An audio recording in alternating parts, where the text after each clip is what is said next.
So let's finally talk about Star Wars. One of honestly the most influential pieces of media in my life, both in childhood and today. Like, no joke, this was the first universe, to use a modern term, that I ever fell in love with. It really started for me way back when I had a Lego Club magazine membership, and the magazines we used to get, located towards the back, was usually some kind of ad for a Lego Star Wars set. And on top of that, a lot of times, especially when new sets would release, there would be a short little comic. And this was the first time I ever saw Star Wars. I was instantly taken by the world. The laser swords and the space magic, the planets and the droids. I would read every comic in the magazines and soak up as much as I could of the Star Wars world. For the next year or so, I did nothing but bother my parents about letting me watch the movies and trying to get my hands on every bit of Star Wars content I could outside of them. For context, I was pretty darn young when this happened. I found books on lore and different stories and comic books. I bought the sets and started to create Star Wars. My Star Wars. Enjoying the wonder of being able to essentially lose myself in this loose collection of mythologies and technologies and planets, to explore all parts of my imagination. Not too long after all of that, we finally sat down and put in our VHSs of Star Wars, one each night of the original trilogy, and they blew my mind. Each day I could think of nothing but Star Wars, playing with my Lego and checking all of my books, seeing all of the things that I so vaguely knew and held on to being brought to life. That Christmas, I got Lego Star Wars: The Complete Saga for my DS, and it kind of changed my life again. Not only was it more Star Wars and more of a perfect way to consume it and still attach my personal imagination onto it, but it was no joke the first video game I ever remember playing and being like, whoa, this is like a game. And now video games are one of the most important things in the world to me on an art level. I bought shirts, I watched the movies endlessly, I would track down and find any book I possibly could, whether it was at the library or the store or even the book fair, if you remember those, where I got this weird book about lightsabers that brought the concept of a light whip, which I'm still waiting to see in a movie, to me. And as I got a little older, we tracked down some DVD copies of the prequel trilogy from some friends of ours, and I watched them, and I almost loved them even more than the originals. They were darker and more polished feeling to my young brain, even though this doesn't hold up very well. Seeing this world that I had come to know through comic books and movies feel so alive and populated, and seeing such a grand tragedy like I never had before just gave me even more fuel for my Star Wars loving fire. And yet, that's all I really had for a while. I never really watched any of the animated TV shows growing up. I never had any access to any of the other Star Wars video games. All I had was the two trilogies, the books, and Lego. And man, was that more than enough. I was thriving. This was probably the most into Star Wars I ever was at any time in my life. I loved it. Then, Star Wars Battlefront dropped for the PS4, and it was the first first-person shooter I ever played. We were more of a Nintendo family, and at that time they didn't really have any first-person shooters. I spent every minute of my free time either over at my friend's house playing it or trying to get the money to get it myself. Me and my brother ended up going in to get it half and half for the deluxe edition used from GameStop. Shout out to Robbie for being awesome, letting me use all of his equipment, and kind of giving me just Battlefront because of my EA Star Wars collection. He's awesome. And we played it non-stop. I've logged so many hours in that game, it's not even funny, and I mean, I loved it. It's still probably the best video game connection I've ever shared with my brother since he's really more of a movie guy. I loved it so much that I tracked down all of the old Battlefronts that I could for PSP, along with any other Star Wars game I could find along the way, and yes, the old ones were honestly way better. Oh, And a crazy freaking thing happened during all of this. Another freaking Star Wars movie dropped in 2015, the first one that I had ever been able to go see in theaters, and I watched it opening week, more excited than I probably had ever been about any movie releasing up to this point in my life. And so much more would happen along the way. More games, more movies, TV shows, comics, and just so much more. Now, why did I tell you this long story? What is this video really about? Well, despite how much Star Wars meant to me, gun to my head today, I just don't really love it anymore. I don't feel that same passion, that same drive towards pretty much anything Star Wars related, and I've been wanting to make a video about it for a while, mostly to just try and understand why I've felt so empty towards it lately. Am I just getting older? Did something change in Star Wars? Has the way I've consumed them changed? Well, it's time to figure that out.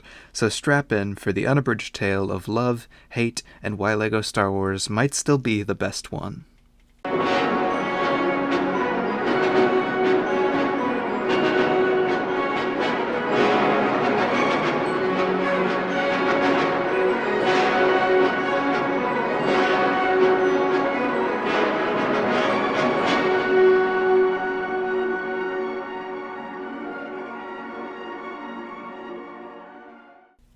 So have I lost all respect for Star Wars? What remains for my love of them?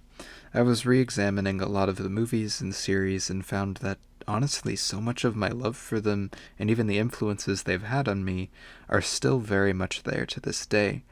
The original trilogy gave me a love for mythologies and practical effects and orphaned, destined protagonists, which I would end up writing almost all of my main characters of the stories I wrote to be orphaned, destined protagonists, and just the world of sci-fi and fantasy that I had never truly explored up to that point of my life. The campiness is all still there, and the emotion and the atmosphere are all still so powerful. Some of the most impactful stuff to me then, and still somewhat now, like, dang, that burning scene in Return of the Jedi almost makes me cry to this day. So much of my movie appreciation in general comes from this trilogy and the score and the love that was put into it on all sides. And the sequel trilogy, for as bad and kind of a joke as they can be, they were the first things that tapped into that grandiose drama sci-fi feel that I love so much. Oh, well, actually, I am the Senate. Not yet. It's treason, then. Ah! The plot with the Sith and the romance. Yeah, I know this stuff is terrible, but it hit me pretty hard when I was young.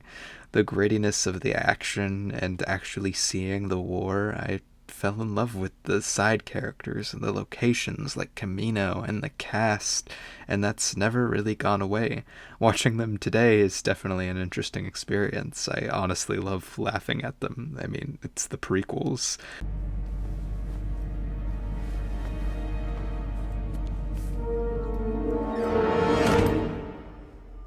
Hello there.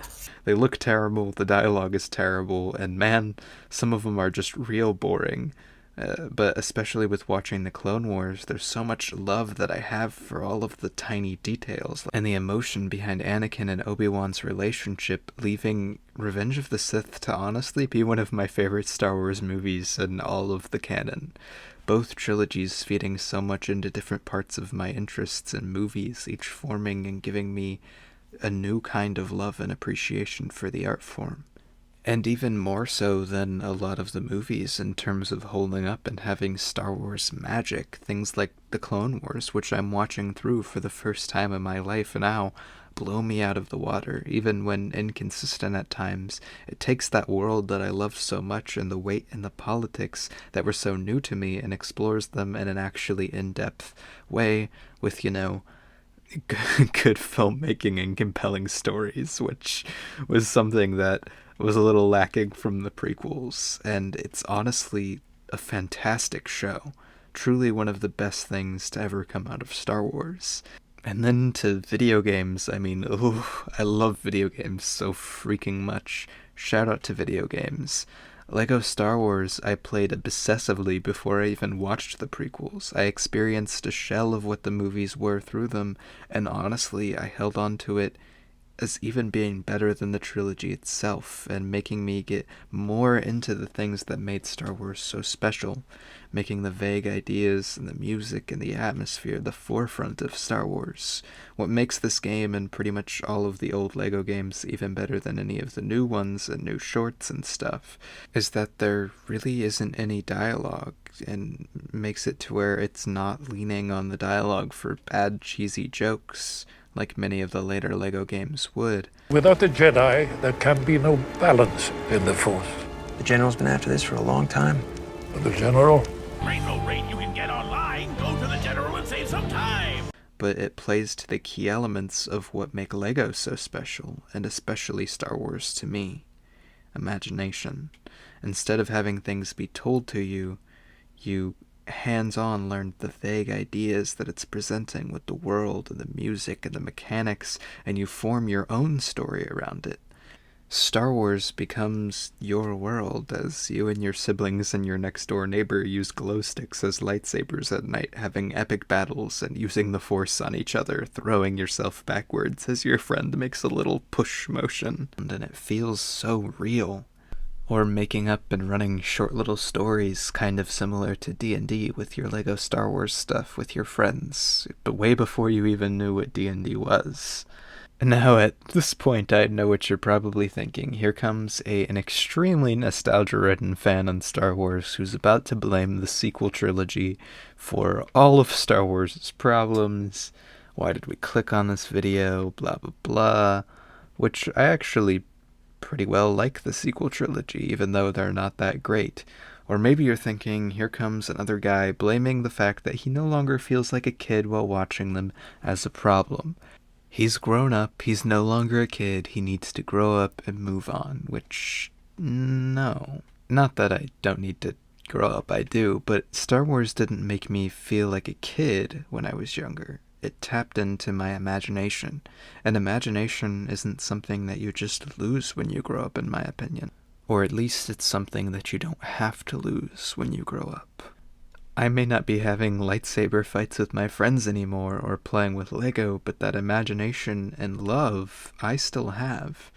Instead of faking lightsaber fights, I act on stage where I had to have a sword fight. Instead of Lego, I'm writing real stories and getting my ideas that have been so heavily based on my love for Star Wars and what it did for me as a kid out there. As I've gotten older, I've never really lost that joy I felt when engaging with art and with creating art and new mediums and worlds. That's all still there for me. I still have a super active imagination. And as I've gotten older, including the sequel trilogies, I've just wanted to experience more of the Star Wars world through the lens of my own. I played Battlefront as my first first-person shooter, and it changed my world. It felt like I was part of this world, surviving and fighting in the Battle of Hoth by the skin of my teeth, wave after wave, with only my brother at my side. Or the feeling of playing it in a cold basement with your girlfriend, as it's the only game she'll play with you as you beat her for like the millionth time because you've played the game for 6 years and countless hours logged. It's Star Wars. And I went only further as I discovered more movies and games and TV shows, exploring and changing the beautiful world of Star Wars.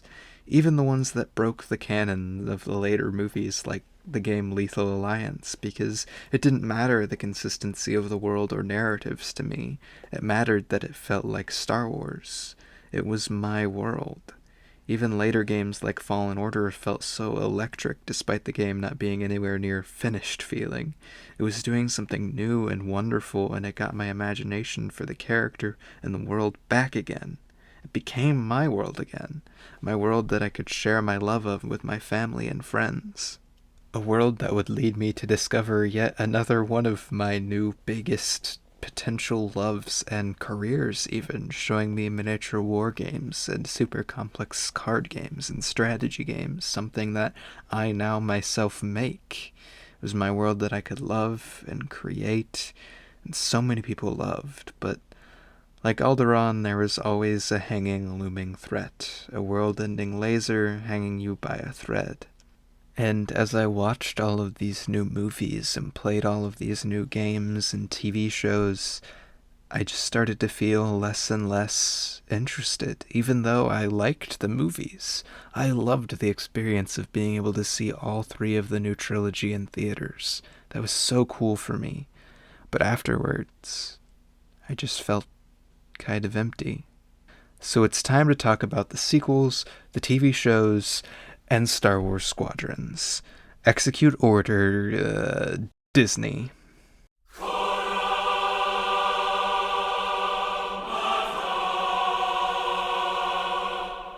Now, before you roll your eyes, I'm not here to tell you that Disney is evil or that they caused my disinterest for Star Wars and all that craziness. I like every Star Wars movie except that one freaking awful Clone Wars movie that I regret seeing in theaters. What?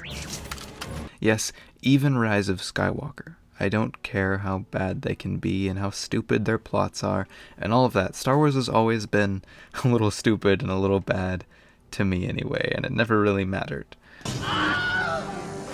I don't want to talk about the sequel movies too much because I don't have too much to say. My biggest problem with most of them is that they're just terribly boring and uninteresting. Even their ones with more interesting things to say, like the standalone ones like Solo and Rogue One, I'm still extremely bored while watching them, but I still love the world of Star Wars and will never not love getting to see that on screen, even if it's goofy and embarrassing, because again, that's always been a part of Star Wars for me. It was never some stoic epic that kept to its strict lore. It was George Lucas and a bunch of talented creators just doing whatever they wanted and whatever they thought was cool. And it worked. That's why the best of the sequels, even if it's not that good of a movie overall, in my opinion, is The Last Jedi, because Rian Johnson knows how to make a movie. So he just did what he wanted with a bunch of talented people behind him. But I was sitting there one day, having just got the next, if not the last, EA Star Wars game, the only one that I don't have in Deluxe Edition, because I just didn't care about it that much. Star Wars Squadrons. I was super excited because of what the game had to offer. The best looking and sounding of the motion capture Star Wars games, with battles and effects on par, if not beyond, modern Star Wars movies. And as I was sitting there playing it, I found myself not just super bored, but also super turned off to the whole thing. Now, yes, part of this is because the mechanics of the game and the gameplay and the story are just kind of boring and not that good, but honestly, I've gotten over that so many times in Star Wars games. It didn't make sense. It was arguably the most Star Wars of any of the Star Wars games out there. Polished and expensive, with fantastic music and atmosphere and effects that make you feel like you're there in the Star Wars battles. But I just felt nothing. And then it dawned on me. I had seen this all before. So many times. In fact, it felt just like watching a lot of the newer movies. There's just nothing new here. No story, no world, no interesting piece of anything. It's just another bit of the puzzle. A puzzle that is slowly getting filled in and is having to expand because it's almost overflowing with how much it's been filled in. And then I thought about something that I've been thinking about a lot with recent Marvel. I know, I can't believe I'm bringing up Marvel again, but it's a huge cultural mainstay right now, so it's relevant to what I'm talking about. But what I've been saying about modern Marvel's obsession with character reveals and big gasp moments, instead of just writing good stories about the characters they want to write about, is a change in how we as a culture, as a society, if you will, consume media. Not watching the movies and shows to get something, just to make it to this reveal, or just so I can have the context of this. And while wanting to have everything when you watch something isn't a problem, it's completely changed the way modern audiences watch, or care to watch, ongoing projects. And Disney knows it. Heck, they're at the forefront of it, because if it does one thing especially well, it's make things a lot of money and make them really popular. Make them events that you have to go see as early as possible so you don't get the cast spoiled to you. Having actors lie about whether they're in something or not. It all leads to just things being huge successes right now. So the moral of that success to Disney is not to make more unique universes and stories and have more stories told by different people, but more or less milk every possible thing out of a pre-established universe that we can. No line unexplained, no planet unknown, not a bit of lore left out, because why would you do that when instead you can make a whole series off of it, generating millions?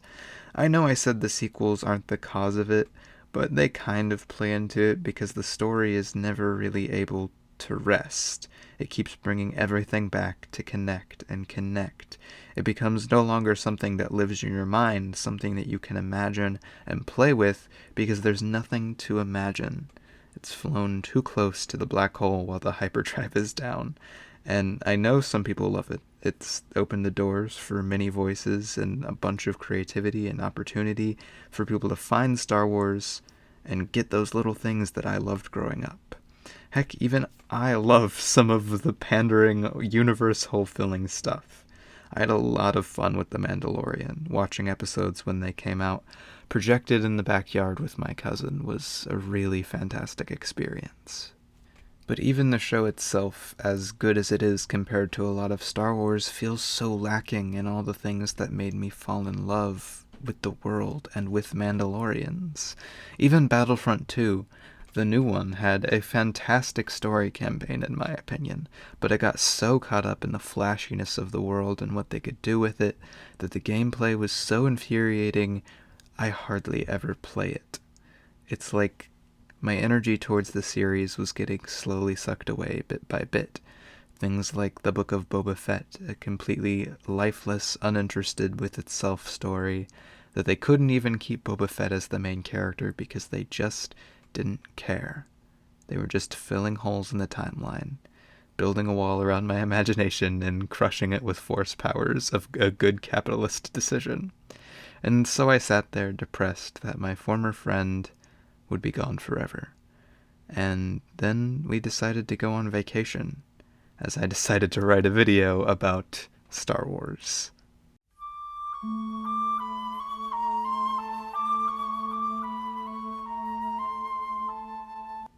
For our family vacation this year, we decided to go to all 4 Disney parks. We hadn't done this in forever, and me and my brother had actually never been to Animal Kingdom, which is my new favorite park, by the way. And one thing I was most excited about going back to Hollywood Studios, since I hadn't been there since the Galaxy's Edge stuff was put in, was the Galaxy's Edge stuff. And when we got there that morning, our 4th and final day in a row of going to the parks, we immediately booked it over to Galaxy's Edge to get on Rise of Resistance first.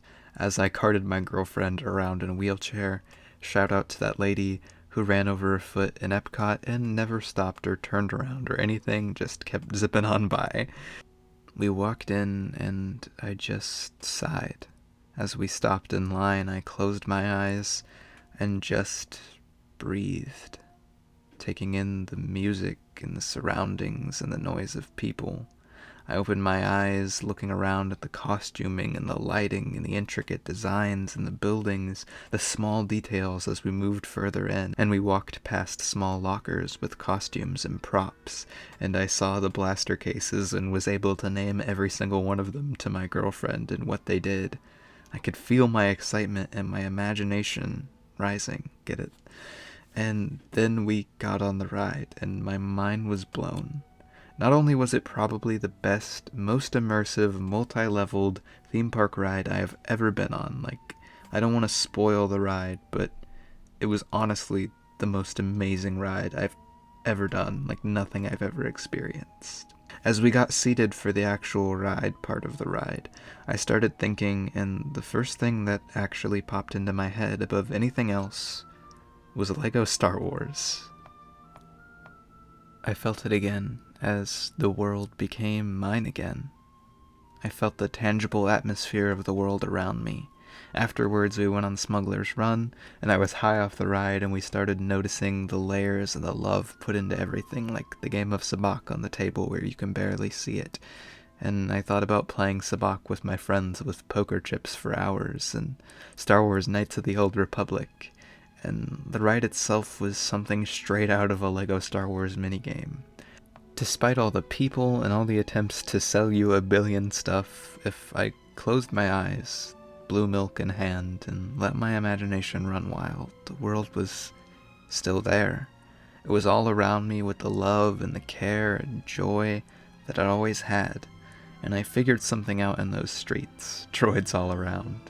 It was never my love of Star Wars that changed.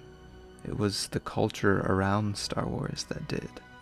The way it was being interacted with leading to the way it was being created, like a spiral trying to block me out. It was an amazing trip. We left, and I've come back home and given it a lot of thought and time for this video I wanted to make, about the tragedy of Star Wars, changing my views back and forward. Hold your breath. Make a wish. Count to 3. What Star Wars did for me was take me on exciting adventures with people and to places I had never seen before, paving the way of my views on not only sci-fi or fantasy movies, but storytelling in general. Star Wars never needed to connect. Heck, it didn't even start at the beginning of its own story. All it needed to do was be able to make me dream. Dream like my favorite movies do now. Like they once did. Watership Down, Pan's Labyrinth, Willy Wonka, so many of my favorite movies defined by the sense of wonder and atmosphere of the world that I could dream in. Not because of everything that's handed to you in its own little explained miniseries, but because of what's not there. What's always under the surface, waiting to explode out into my imagination. That's what I love about movies and video games and storytelling in general, and that's what Star Wars gave me. That's what things like LEGO Star Wars and Galaxy's Edge still give me. But as for movies and shows, I just don't think there's anything under the surface in Star Wars left to give. And I'm sure if there is, it'll be found, and we'll see it soon, with lifeless, emotionless screens piled onto each other in a glorious, expensive nothingness. I'll forever miss my former friend, that I can now only see glimpses of, in a game from before I was born, in a LEGO comic book, from the fantastic pieces of media we still have, to a sabacc game on a table, to a Switch on a Millennium Falcon that you can actually switch. To a game that really started it all for me. Star Wars will always be there in my heart. Just a button, or a disc, or a trip away. I don't really have too much to say on negative criticism of today's culture and movies. I don't agree with it and I don't like it, but it's getting people's voices out there and people are loving it, so what can I say? It's just not really for me. Marvel is still fun, Star Wars is still fun, I'll go watch movies whenever they come out, but the entire way the culture has changed and shifted to where movies that come out, people don't even understand or comprehend what they're trying to do because they're not trying to do what Disney movies are trying to do. It's ridiculous to me, but a huge part of my life now laid to rest. I hope someday we can move back to something that it was always meant to be. In an interview with the Los Angeles Times, acclaimed director Rian Johnson said, "What could possibly be left to talk about at this point? It's a bittersweet feeling. The past month, I do find myself waking up with a strange sense of emptiness.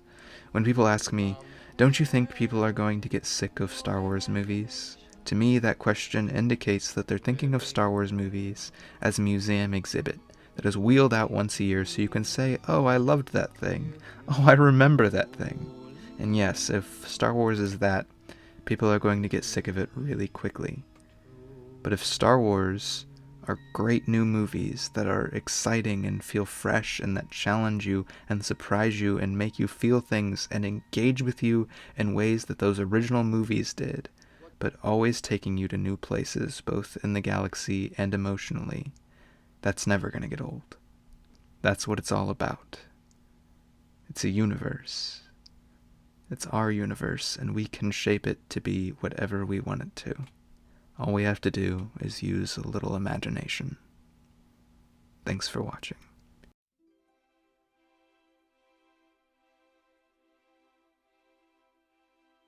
Hey guys, I know this video took a long time to put out, but thank you for bearing with me, and thank you so much for all the support my channel has been getting recently. We're so close to 1,000 subscribers. I'm really excited. I have something planned for 1,000 subscribers that's going to be really embarrassing for me, so if you want to see me do something really embarrassing, tell people to subscribe. We're really close, and it's going to be fun. Hopefully I'll get another video out sometime soon. I'm working on a short film again, so maybe look forward to that, maybe don't. I don't know if you like my short films, it's whatever, I do those for me. If you want to support this channel, go to patreon.com/mgraywayfilms. It means a bunch to me, and you'll get shouted out at the end of the video, just like this. Shout out to Robbie Grayway for supporting my channel. Yes, he is my brother. Yes, I will keep shouting him out. No, I do not care. It still means a lot to me, so ha. But yeah, check that out, and I will see you guys next time. I love you all. Enjoy some Star Wars. If you can, go to Disney. If you can't, I'm sorry. It's a very cool experience. And yeah.